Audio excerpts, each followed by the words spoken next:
Aqui tem 3 copos com água.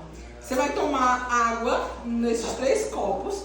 E em cada copo, começando daqui pra cá, você vai falar qual é a sensação de tomar em cada copo. Você vai tomar no de vidro e vai dizer qual é a sensação de tomar nesse copo.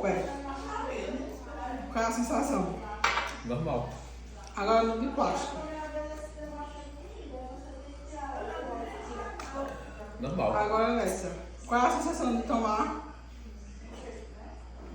Qual é a sensação de tomar na goiaba?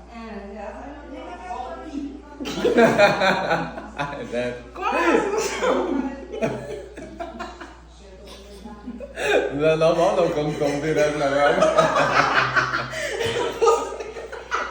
Não é normal não. É ruim que aperta. Azeda. Vai tomar de novo? Vou tomar nada, mas no copo.